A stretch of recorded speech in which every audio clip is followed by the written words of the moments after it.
Okay, guys. Turns out I did put the clutch in right. Now, see these little teeth back here? I'm going to try to get a better view for you guys.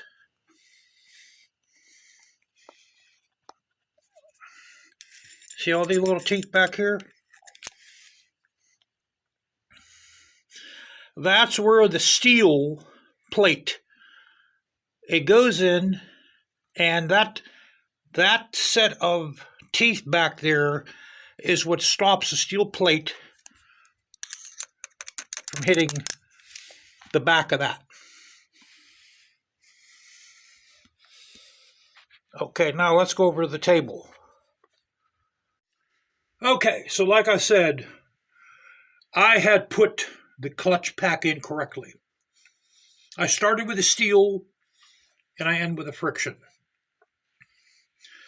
Okay, this, let's clean this grease, this oil off a little bit.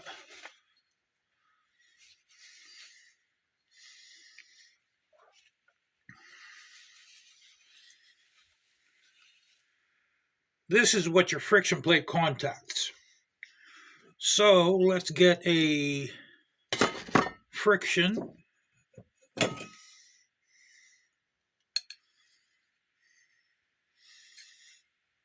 Now, that set of teeth I showed you that are in the back of the clutch carrier, that's where these teeth here. These teeth go over the clutch carrier. Then you got that set of teeth that it's like a row going around in a circle. This stops on those. So when you pull your clutch lever in, it pushes the clutch push rod out. Okay, the tip of it goes in here, and this goes out maybe 3/16 of an inch, and it disengages these friction plates from the steel plates. When you let go of your clutch lever, these come together. You know, they're spinning, and these come together. And what it does is it engages your engine power to your transmission. So if I would start, matter of fact, we're gonna put a friction plate in there, and we're gonna put a steel plate in there right now.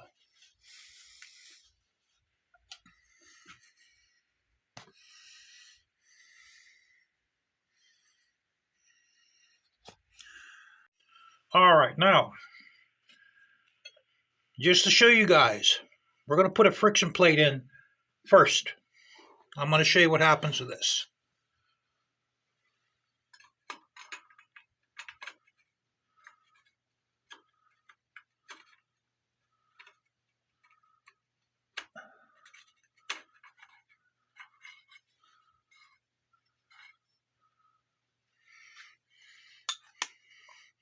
Let's push that in. Where all my tools at, guys?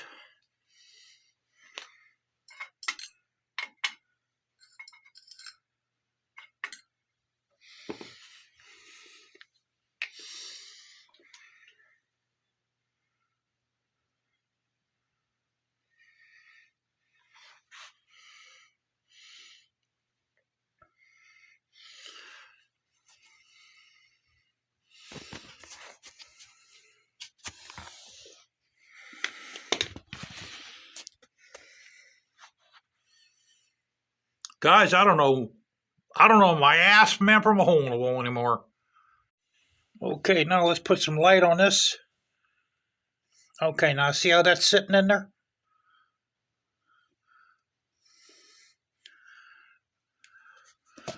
All right, now we're going to pull that guy out. Okay.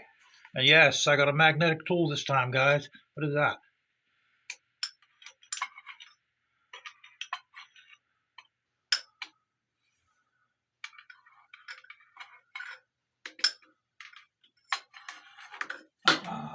It's a lot easier with the tools. Okay, now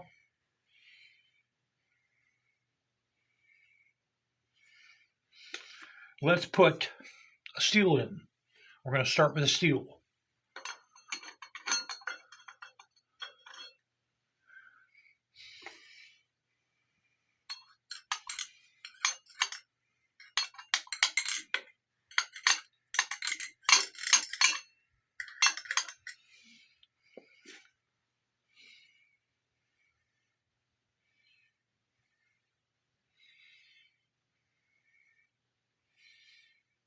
Okay, are we all the way in?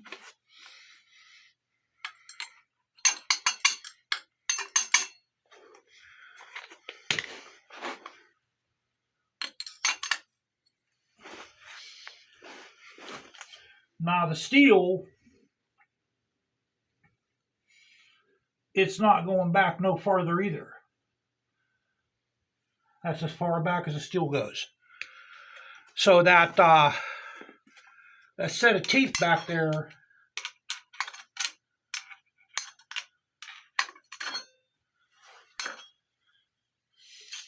is stopping either one of these. I don't know if you guys can see that.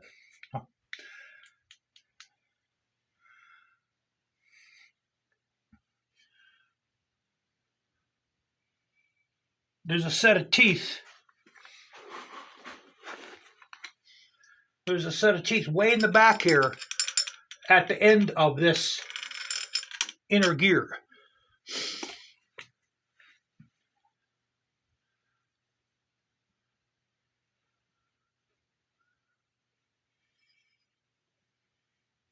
Now, I could probably put another fiber in.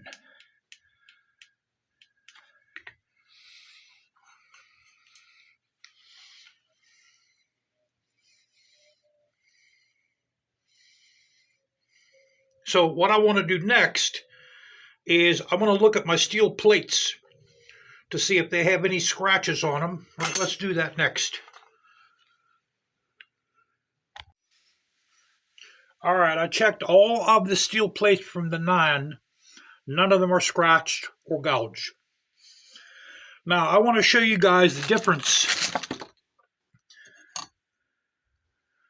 Now, my big dog had,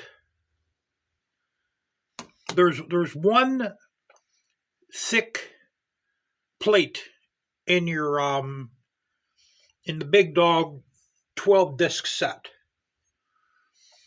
It has one real thick one. Before I end the video, I'm going to go up to the manual. We're going to read where this goes in a manual. I believe this one goes in first if you're running your 12. Now, I want to show you guys the 12 disc clutch. Matter of fact, I'll get my caliper and we'll measure these. Okay.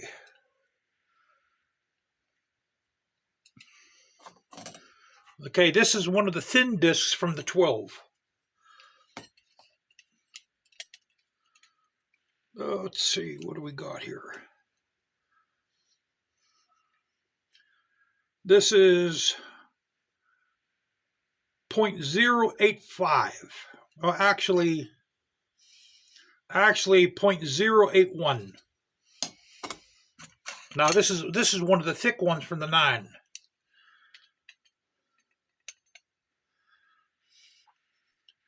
.121.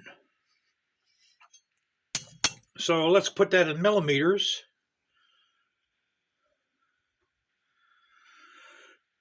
I'll tell you guys, it's so cold in here, man. I ran out of propane gas. Okay, millimeters, it is 3.1 millimeter for the 9, the 12, 2.03. Now, like I said, there's one thick one with the 12. That's actually 3.1.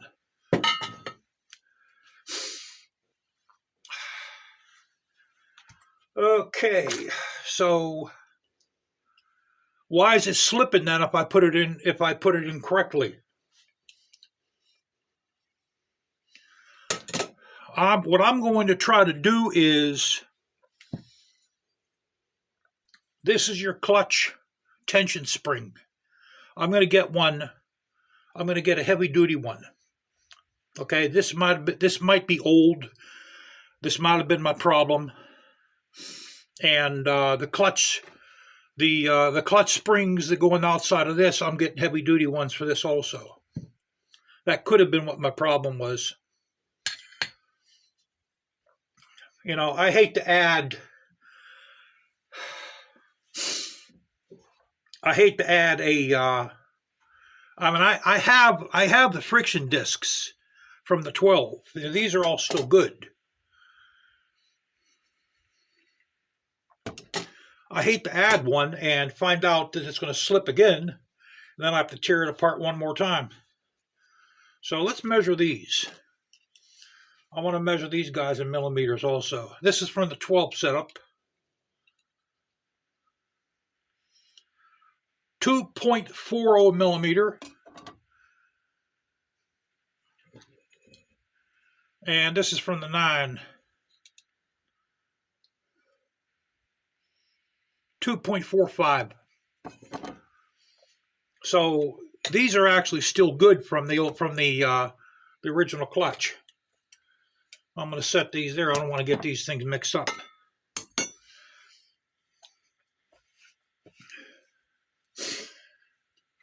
All right, now let's go up to the manual. All right. So it says install clutch pack assembly with 0.120.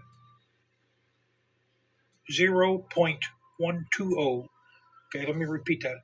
0.12 steel plate toward inside of the clutch basket. So you start with the steel first. The 0.120, that's 3.048 millimeters. That's the thick plate. So you are supposed to start with the steel plate first.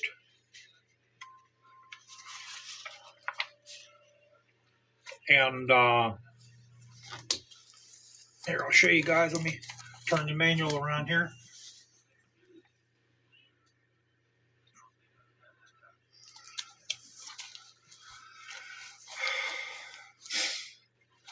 So there you have it. And the steel plates have a round edge and a sharp edge. The sharp edge goes toward the transmission. That's how it was on my Hayabusa too. So I had the thing assembled correctly. I think my problem is probably the spring plate and the hub springs.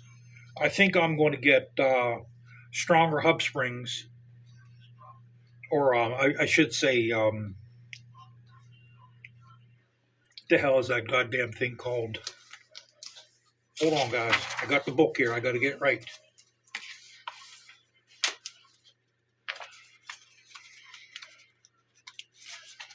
Let's pick up the pressure plate. Okay, so I'm going to have to buy the pressure plate springs, little stronger ones, and the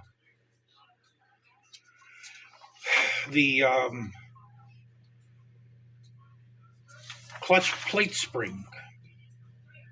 It's called the clutch diaphragm spring.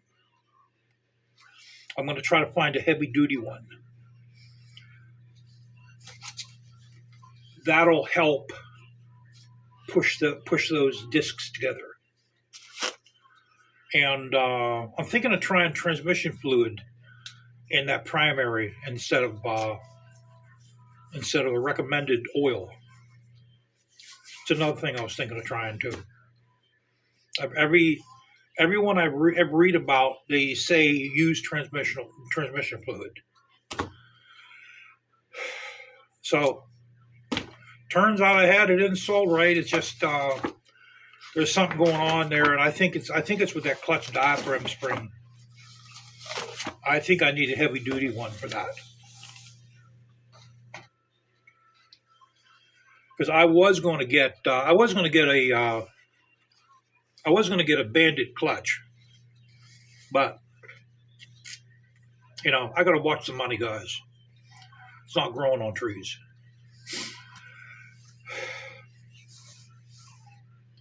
So, okay, I just wanted to show you guys that. I took the bike off the lift also because I don't trust it on the lift. With my luck, it'll fall off and do all kind of damage to it. So I took it off the lift. I'm going to have to hunt around for heavy duty pressure plate springs and heavy duty clutch diaphragm spring. I'm going to see if I can find those. Then we have to just wait for winter to be over in order to test ride the bike. And that Glock 17 Gen 1, I'm not buying that. Because what that is I thought it was an original. If it was an original, it would be over $1,000. It's a reproduction. It's called the Glock 17 Gen 1 Classic. So I'm holding off on that. I might get like a Gen 5 or Gen 4 Glock 17. I don't know, guys. I'm still undecisive with that. But my other magazine came in for the PC charger. So now we have the 33 round fun stick.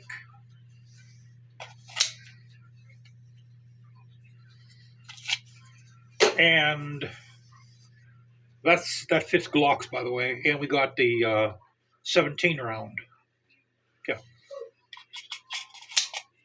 That's 17 round. So. And I want to show you guys one more time. I don't know if I showed you guys these gloves I got.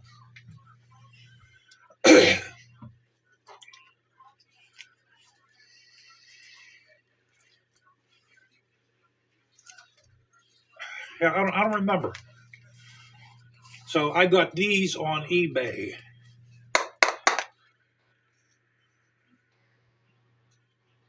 And they were $20 free shipping. Guy couldn't sell them. Now, these are 3XLs. They fit my hand perfect. Here, I'll put one on.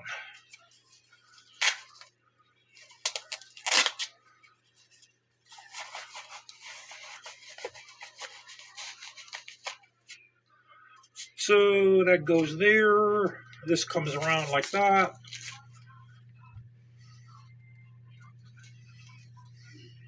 Fingers are a little loose.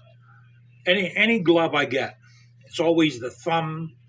There's room in the thumb. It's always like that. The knuckles hit this a little bit.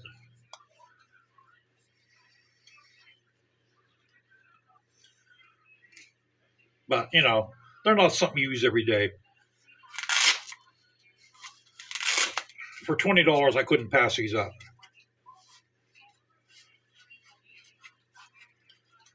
All right, guys. Yeah, so the steel does go in first.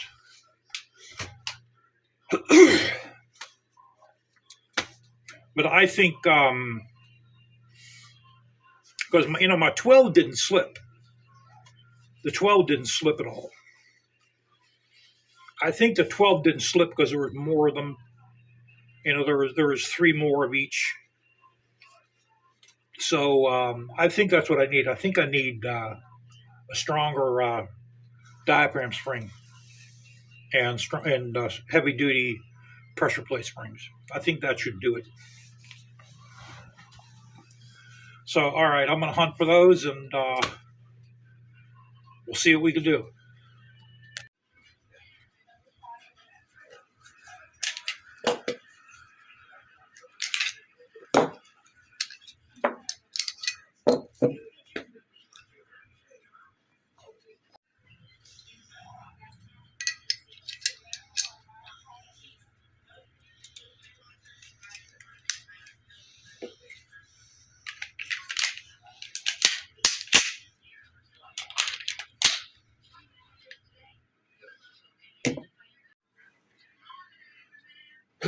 I was actually a second slow.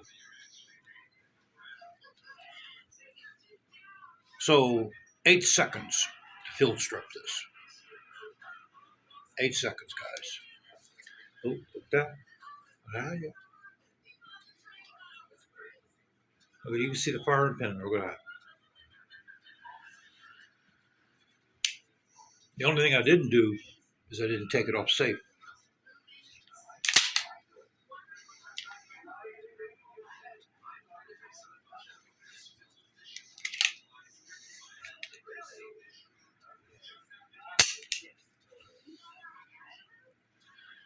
So this is hard to beat,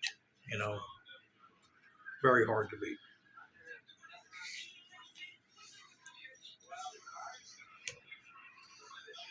Maybe we could trim that down a little bit. We could trim the speed down. I've elected not to get a Glock, because after looking at them, to me, it's like a piece of plastic junk.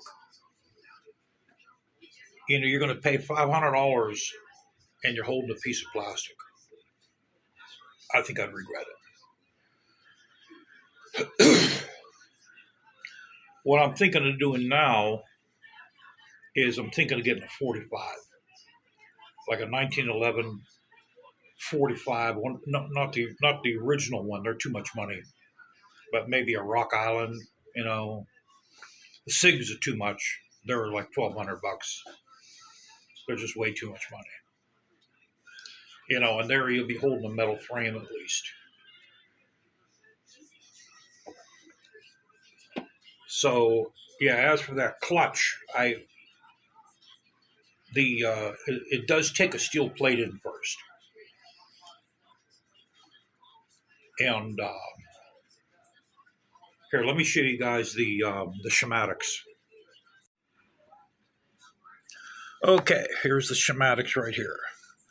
See, the clutch carrier, it doesn't have backing to it. And the center piece around at the end of it, as you can see, it has teeth. That's what stops the steel plate from going any further back. Now, what my problem also might be is it might be the face of the pressure plate.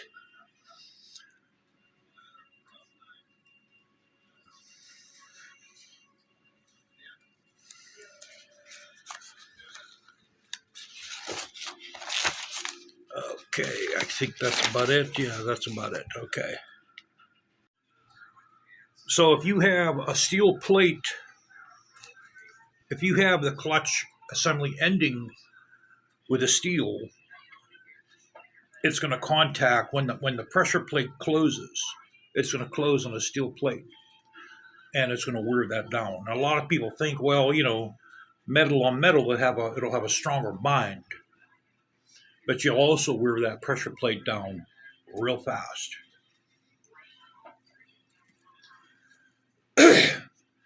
That's why it's recommended to have the friction plate contacting the pressure plate. That's why a lot of guys they opt for transmission fluid. This transmission fluid has like less give. It bites more, and I think that's what I'm gonna try. I'm gonna put transmission fluid in place of the recommended oil. So, it's a little hard to understand this clutch because it doesn't have that backing. The clutch carrier doesn't have that back to it.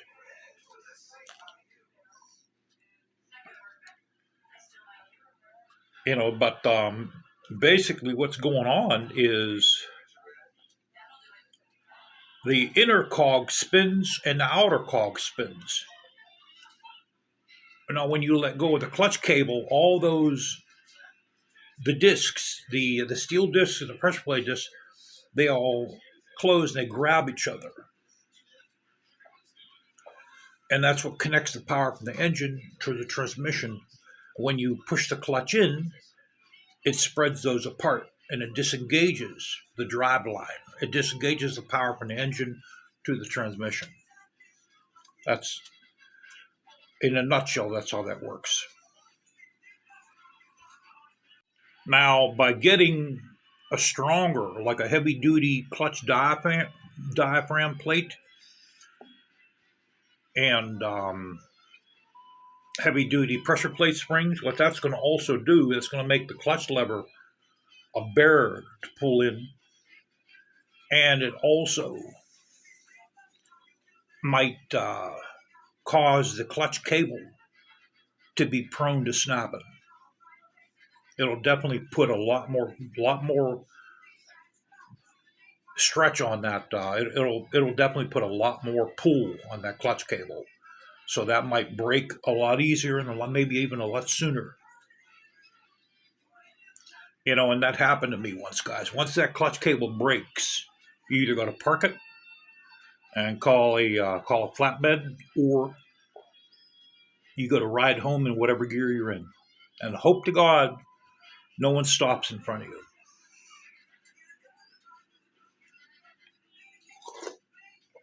That happened to me on a way home from work. It broke in I think it broke in third gear. I was in third gear, and I had to ride home. I think I went about 8 miles in third gear, and I had 2 traffic lights I stopped at, and I had to keep it in gear.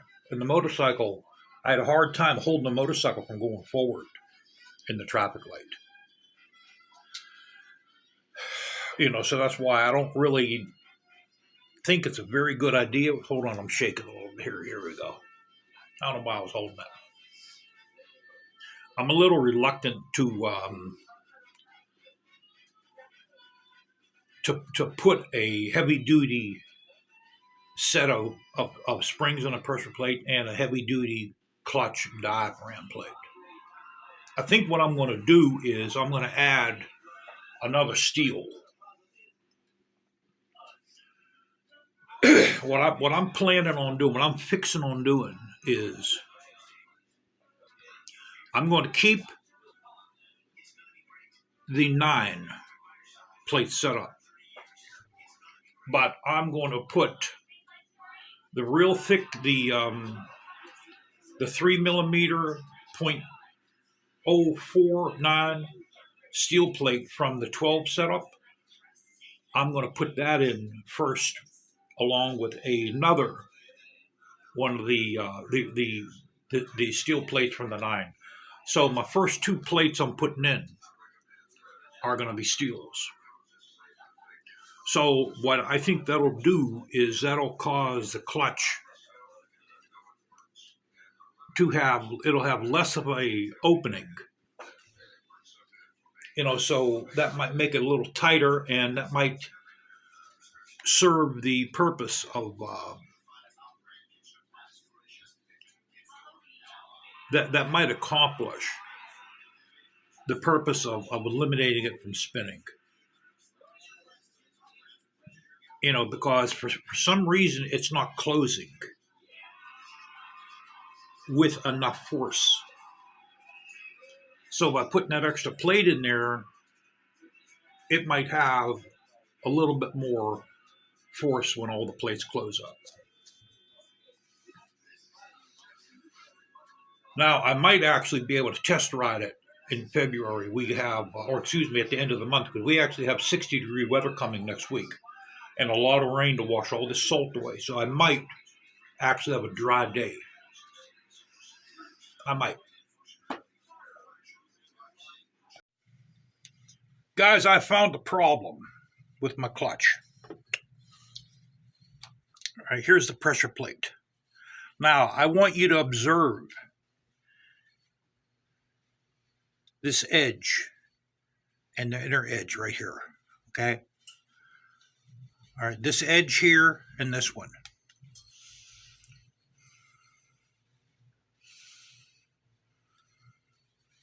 It's real hard to make out on the cam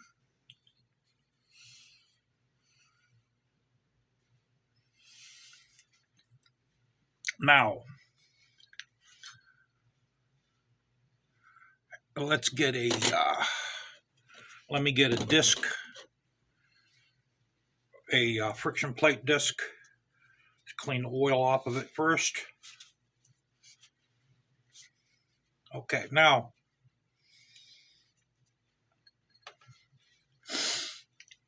when this sits on here, that's how it engages the pressure plate. Now, since I have a ridge here, and there's like a very sharp ridge, I think you can make it out.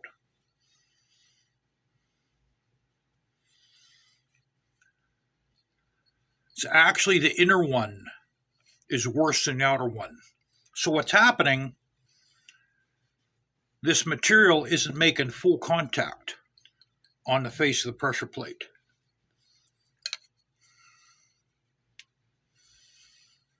Okay, that's how it's going to sit.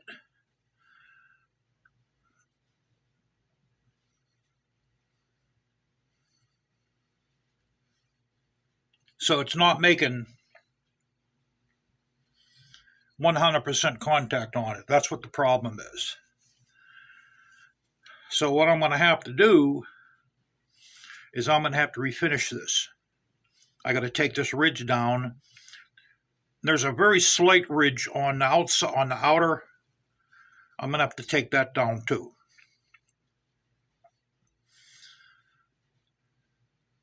And it's a very, very, very slight amount.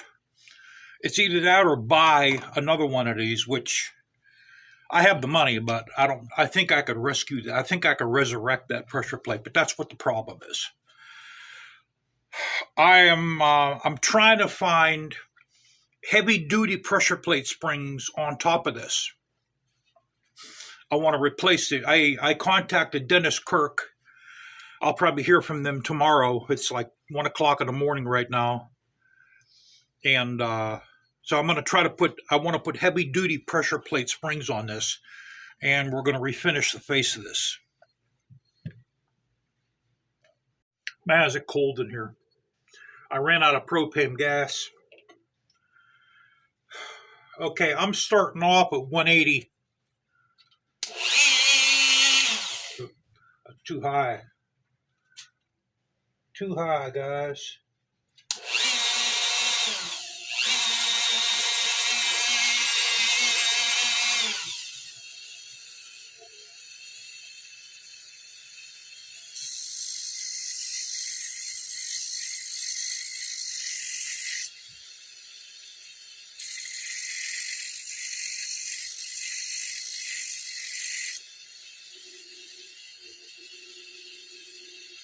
And what, instead of using this piece here,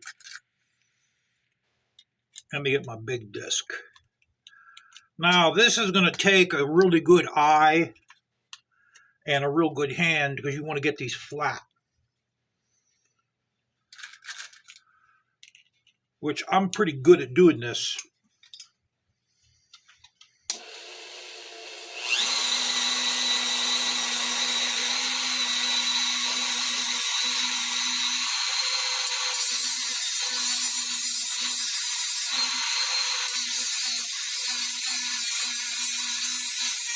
And this is aluminum, so that helps. It makes it a little easier.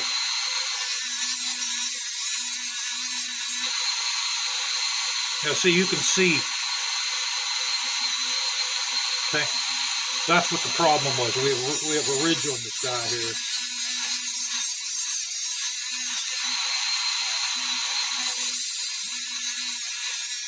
I'm not going to do the whole thing with all y'all because this is going to take me a while. But what I'm doing is I'm making a pass over this. Because you're going to be able to see now what I'm talking about.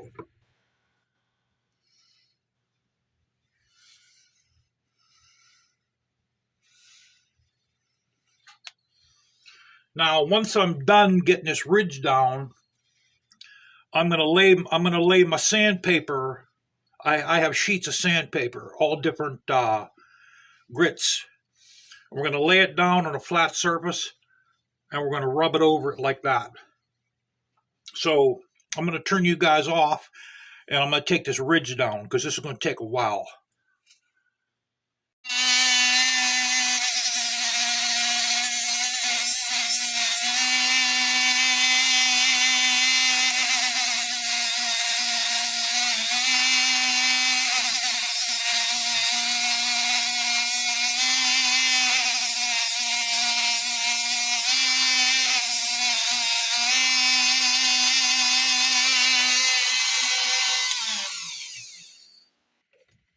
Best thing you can buy for a Dremel, guys, is this gooseneck. That thing's paid for itself. Okay, we got the ridges down.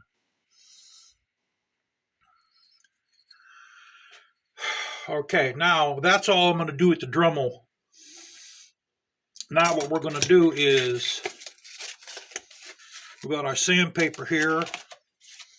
We're going to lay these down on a flat surface. I'm going to get all the coil out of them first. Now what I can do, I think what I'll do is, I think I will continue with the Dremel with my finer discs, and I'll go over this a little bit with the finer discs. All right, I just finished up with some 400. Now we're going on to 600.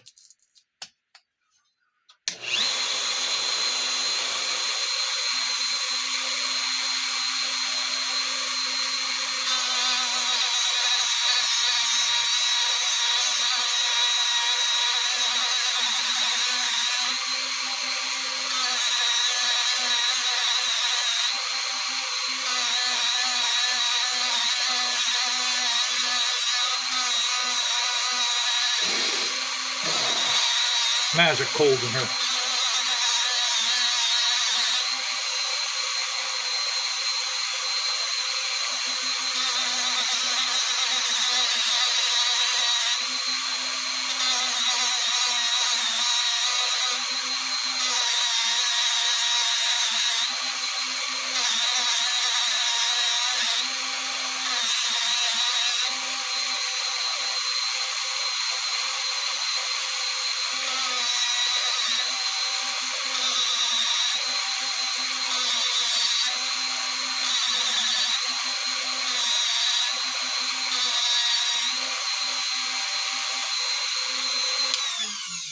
Okay, guys, now we're going to put the small tip on, and we're going to start the polishing part.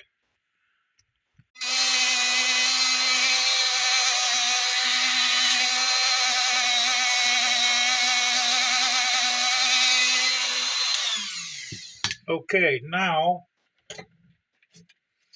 I want to get it flat, so now we're going to start rubbing it on the sandpaper. Okay, what I did is I started rubbing it with some 400. Now we're going to bring it up to 1,000 on the surface.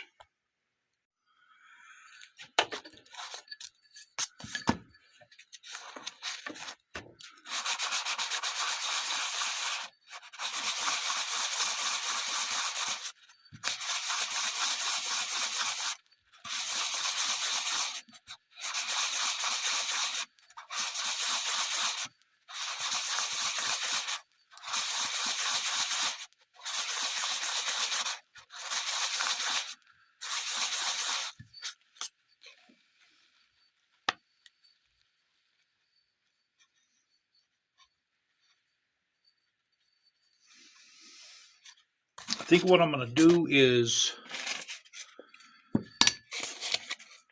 I'm going to run it over some 400 again. I think the 400 does a better job.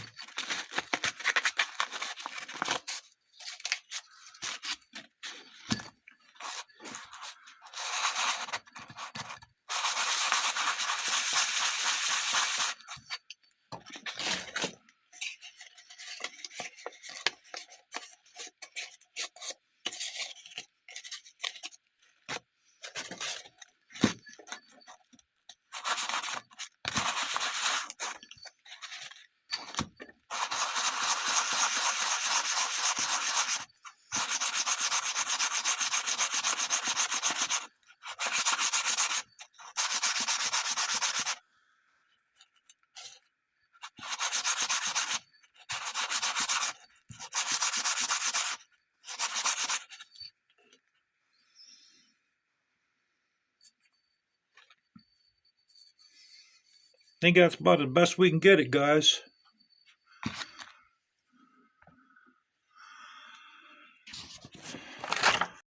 Okay, what we're doing here is I have a steel, it was not steel, I have an aluminum bar.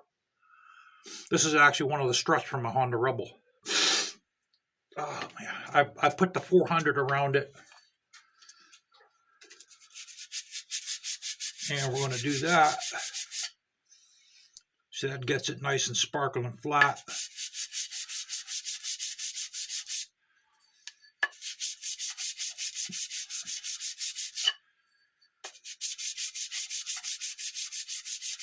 Because that's the main thing now, is to get this thing flat. To have 100%.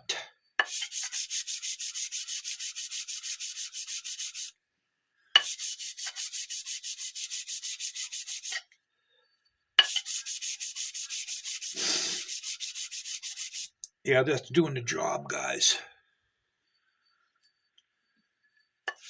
That's doing exactly what I want it to.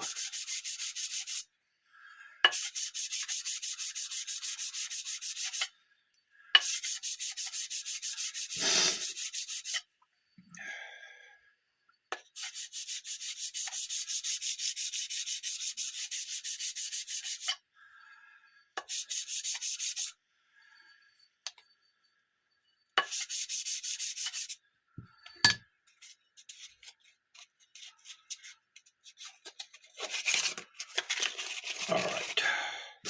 So you get the idea. Now I'm going to finish this off, then I'll show you guys the end result. Okay, what I wound up electing to do is I found the new sheet of 320. We're going to hit this with some 320.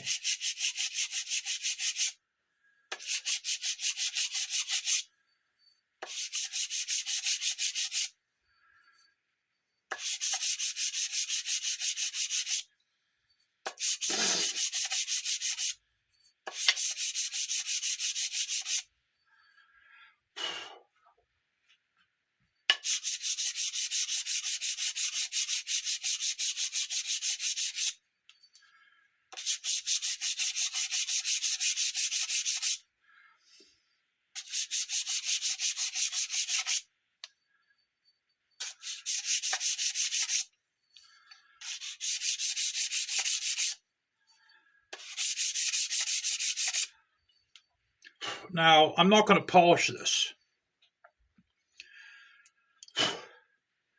because this is kind of the same thing as like with the pistons.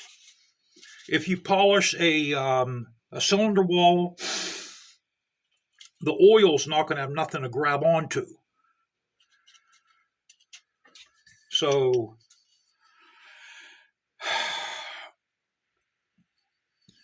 I think if we polish this, it's going to make it even worse.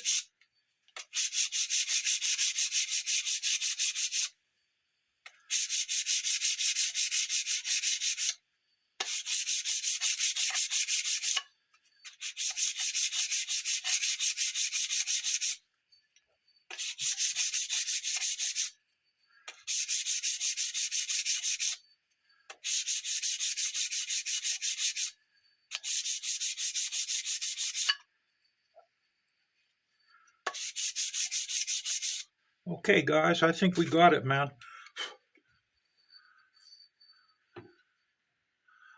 We're going to leave it like that. I think that'll give it more of a grip than if this was polished. I don't think polishing is a very good idea. So I can't feel a ridge anymore. I think I did a pretty good job. There's no nicks on it. This is good to go.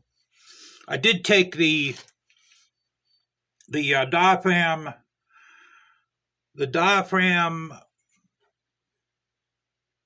plate springs ring that it sits on. Actually, what happened is I dropped this. And I nicked it a little bit, so I took the nick out, and when it dropped, that fell right out. So what I am going to do is I'm not putting an extra plate in this. I think this is what my problem was. I'm gonna leave it with a non-plate, but I am going to put the heavy-duty pressure plate springs on if I can get them. And but I think that's what the problem was, guys. I don't think the friction plate was making good contact with this. I think this is going to solve my problem. So that's something to look at for you guys when you take your pressure plate off. Feel this inner circle and this outer circle, because there's like a little ridge there. And naturally what's going to happen is when your friction disc contacts that, it's not going to make contact because it's riding on the ridge. It's riding on these sharp edges. So you're going to have to do what I did. You know, like I said, this is the best way to go. I mean, if you have a Dremel, you could start it off with the Dremel, but you're going to have something flat, you know, to flatten this down. I think I did a pretty good job of going around several times, flattening it like that. You know, and you can't set this down because of this right here. So that's why I started doing like this.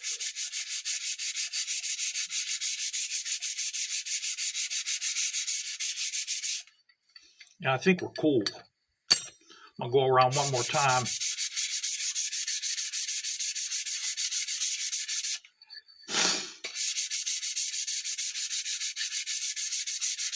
I think we're flat man as a blonde cheerleader's head.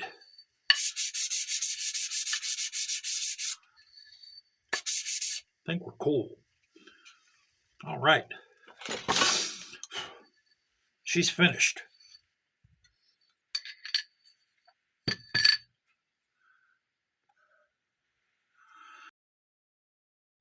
Now, as for the steel plates, I'm gonna inspect all my steel plates. I think they're all good. These are the 9s now. The 9s are thicker. Now, like I said, if you look at the ridge, it's hard to see on the camera, so you're going to have to feel the edges. Okay, you could actually feel it with your hand. On the 9 disc clutch, you could see these little round hickeys. Each one of them is the same. Each one of them has that. And the side where you could see these, that's the side that faces out to the motorcycle. That's the round edge side. The sharp edge side, I mean, you could still see them a little bit.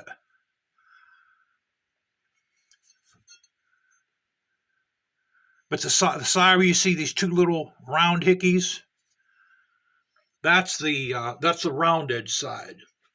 So the sharp edge side goes toward the transmission.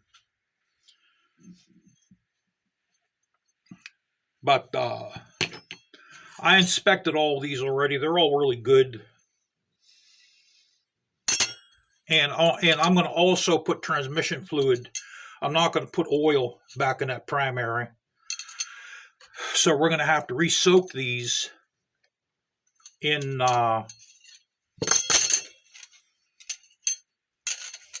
transmission oil. See, I have them all already with the sharp edge going in one direction.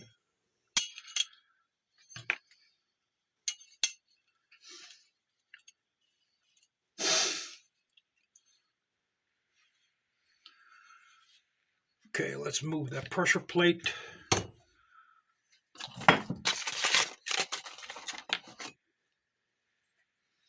One, two, 3,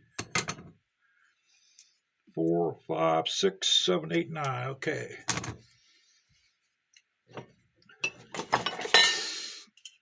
Now we're going to get our measurement here.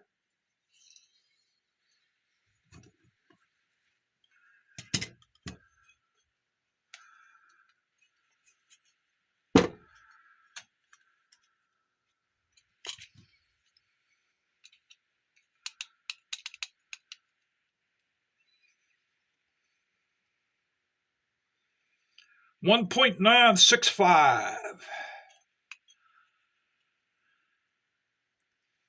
or 1.96 actually. That's exactly what it's supposed to be.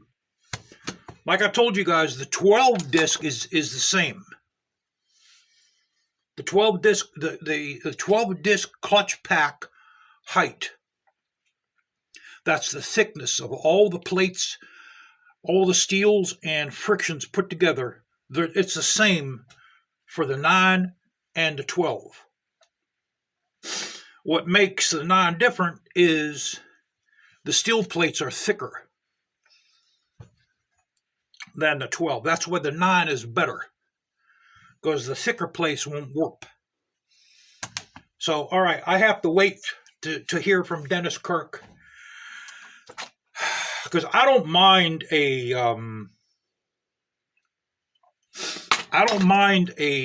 hard lever to pull in. I don't mind that at all. I would rather want the clutch to hook up than for it not to hook up. So if it means putting heavy-duty pressure plate springs in that and having a hard lever to pull in, I don't mind that whatsoever.